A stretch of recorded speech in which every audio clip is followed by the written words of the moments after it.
Hello Unicorns. Ini adalah sebuah kisah nyata seorang pemuda muslim yang tinggal di Amerika. Kisah ini terjadi pada tanggal 22 Februari 2006. Semoga Allah memberikan kita kekuatan dakwah seperti pemuda ini. Ada seorang pemuda Arab yang baru saja menyelesaikan bangku kuliahnya di Amerika.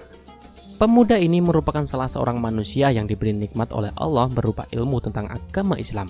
Bahkan ia mampu mendalaminya. Selain sebagai seorang pelajar, ia juga seorang juru dakwah Islam. Ketika berada di Amerika, ia berkenalan dengan salah seorang Nasrani. Hubungan mereka sangat akrab. Keakraban pemuda Arab itu dengan seorang Nasrani dilandasi harapan semoga Allah memberikan hidayah untuk masuk Islam. Pada suatu hari mereka berdua berjalan-jalan di sebuah perkampungan di Amerika dan melintas di depan sebuah gereja yang terdapat di kampung tersebut. Si Nasrani akan memasuki gereja tersebut dan meminta agar pemuda Arab itu turut masuk ke dalam gereja. Semula pemuda Arab tersebut keberatan dengan permintaan temannya tersebut.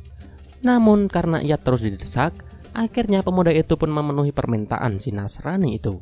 Lalu masuklah ia ke dalam gereja dan duduk di salah satu bangku dengan hening, sebagaimana kebiasaan mereka. Ketika pendeta gereja itu masuk, para hadirin serentak berdiri untuk memberikan penghormatan. Di saat itu si pendeta agak terbelalak ketika memandang para hadirin. Ia pun berkata, "Di tengah kita ada seorang muslim. Aku berharap ia keluar dari sini." Pemuda Arab itu tidak bergeming dari tempatnya. Pendeta tersebut mengucapkan perkataan itu berkali-kali, namun ia tetap tidak bergeming dari tempatnya.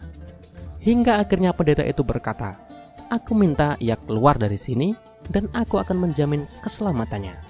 Barulah pemuda Arab itu beranjak keluar.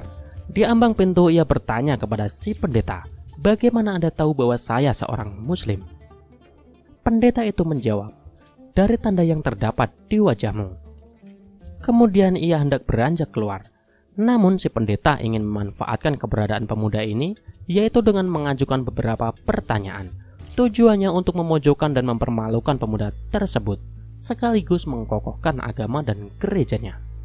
Si pendeta berkata, "Aku akan membiarkan Anda keluar dari tempat suci ini setelah aku mengajukan kepada Anda 22 pertanyaan dan Anda harus menjawabnya dengan tepat." Sang pemuda Arab tersebut tersenyum dan berkata, "Silakan."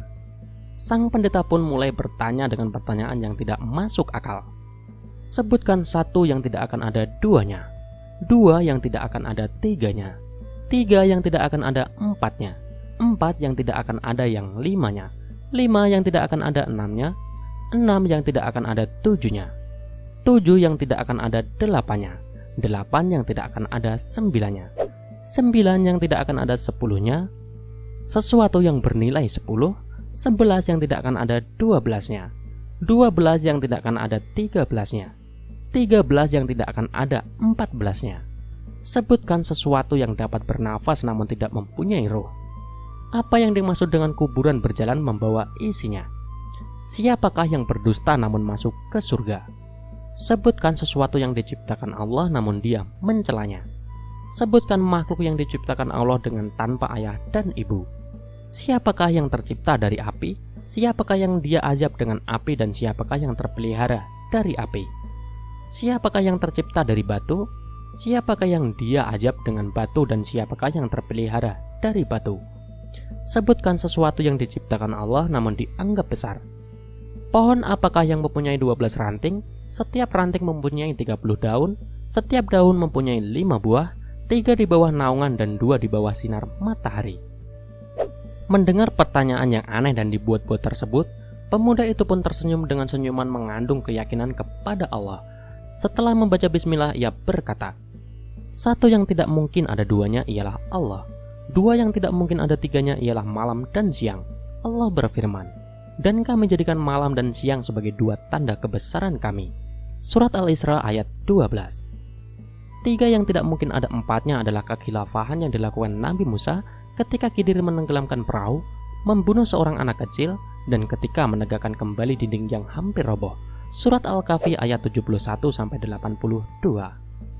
Empat yang tidak mungkin ada limanya adalah 4 kitab samawi, Taurat, Injil, Zabur, dan Al-Quran. 5 yang tidak mungkin ada 6-nya ialah sholat 5 waktu. 6 yang tidak mungkin ada 7-nya ialah jumlah hari ketika Allah menciptakan makhluknya. 7 yang tidak mungkin ada 8-nya ialah langit yang berjumlah 7 lapis. Allah berfirman, yang telah menciptakan 7 langit berlapis-lapis, surat Al-Mulk ayat 3. 8-nya tidak mungkin ada 9-nya ialah malaikat pemikul arsy Ar-Rahman. Allah berfirman, dan malaikat-malaikat berada di penjuru-penjuru langit, dan pada hari itu 8 malaikat menjunjung arsy Rabbmu di atas kepala mereka. Surat Al-Haqqah ayat 17. 9 yang tidak mungkin ada 10-nya adalah mukjizat yang diberikan kepada Nabi Musa alaihissalam, tongkat, tangan yang bercahaya, angin topan, musim paceklik, katak, darah, kutu, dan belalang. Sesuatu yang tidak lebih dari 10 adalah kebaikan. Allah Subhanahu wa Ta'ala berfirman, barang siapa yang berbuat kebaikan maka untuknya 10 kali lipat. Al-An'am 160. 11 yang tiada 12-nya adalah saudara-saudara Nabi Yusuf. 12 yang tiada 13-nya adalah mukjizat Nabi Musa yang terdapat dalam firman Allah. Dan ingatlah ketika Musa memohon air untuk kaumnya, lalu kami berfirman, pukullah batu itu dengan tongkatmu. Lalu memancarlah daripadanya 12 mata air. Al-Baqarah ayat 60. 13 yang tiada 14-nya adalah jumlah saudara Yusuf ditambah ayah dan ibunya. Adapun yang bernafas namun tidak mempunyai ruh adalah waktu subuh. Allah Subhanahu wa Ta'ala berfirman, dan waktu subuh apabila fajarnya mulai menyingsing. At-Takwir ayat 18. Kuburan yang membawa isinya adalah ikan yang menelan Nabi Yusuf alaihi salam. Mereka yang berdusta namun masuk ke dalam surga adalah saudara-saudara Yusuf, yakni ketika mereka berkata kepada ayahnya, wahai ayah kami, sesungguhnya kami pergi berlomba-lomba dan kami tinggalkan Yusuf di dekat barang-barang kami, lalu dia dimakan serigala. Setelah kedustaannya terungkap, Yusuf berkata kepada mereka, tak ada cercaan terhadap kalian. Dan ayah mereka Yakub berkata, aku akan memohonkan ampun kepada Rabbmu. Sesungguhnya dialah yang maha pengampun lagi maha penyayang. Sesuatu yang diciptakan Allah namun tidak disukai adalah suara keledai. Allah Subhanahu wa Ta'ala berfirman, sesungguhnya sejelek-jeleknya suara adalah suara keledai. Surat Luqman ayat 19. Makhluk yang diciptakan Allah tanpa ibu dan bapak adalah Nabi Adam, malaikat, unta Nabi Saleh, dan kambing Nabi Ibrahim. Makhluk yang diciptakan dari api adalah iblis, yang diazab dengan api adalah Abu Jahal, dan yang terpelihara dari api adalah Nabi Ibrahim. Allah Subhanahu wa Ta'ala berfirman, wahai api, dinginlah dan selamatkan Ibrahim. Makhluk yang terbuat dari batu adalah unta Nabi Saleh, yang diazab dengan batu adalah tentara bergajah, dan yang terpelihara dari batu adalah Ashabul Kahfi atau penghuni gua. Pemuda Arab itu terus melanjutkan perkataannya. Ia menjawab pertanyaan yang dibuat-buat dengan jawaban yang sesuai dengan firman Allah. Walaupun pertanyaan itu sengaja dibuat hanya untuk mempermalukannya, namun pemuda itu mampu menjawabnya dengan tenang, hingga sampailah pada jawaban yang terakhir.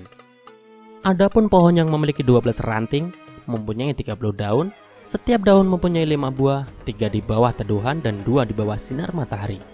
Maknanya pohon adalah tahun, ranting adalah bulan, daun adalah hari dan buahnya adalah sholat 5 waktu. 3 dikerjakan di malam hari dan 2 dikerjakan siang hari. Pendeta dan para hadirin pun merasa takjub mendengar jawaban pemuda muslim tersebut. Kemudian pemuda itu pun pamit ketika semua sedang terbuai dalam kekaguman terhadap jawabannya. Namun sebelum pergi, pemuda itu meminta si pendeta agar menjawab satu pertanyaan saja. Permintaan ini disetujui oleh si pendeta. Pemuda ini berkata, apakah kunci surga itu? Mendengar pertanyaan itu, lidah si pendeta menjadi keluh. Hatinya diselimuti keraguan dan rona wajah pun berubah. Ia berusaha menyembunyikan kekhawatirannya namun hasilnya nihil. Orang-orang yang hadir di gereja itu terus mendesaknya agar menjawab pertanyaan tersebut. Namun ia berusaha mengelak. Mereka berkata, Anda telah melontarkan 22 pertanyaan ngawur kepadanya dan pemuda itu mampu menjawabnya semua. Sementara ia hanya memberimu satu pertanyaan masuk akal, namun Anda tidak mampu menjawabnya. Pendeta tersebut berkata, sungguh aku mengetahui jawaban dari pertanyaan tersebut, namun aku takut kalian marah besar. Mereka menjawab, kami akan menjamin keselamatan Anda. Sang pendeta pun berkata, jawabannya ialah 2 kalimat syahadat. Lantas si pendeta dan orang-orang yang hadir di gereja itu pun memeluk agama Islam. Sungguh Allah telah menganugerahkan kebaikan dan menjaga mereka dengan Islam melalui tangan seorang pemuda muslim yang bertakwa.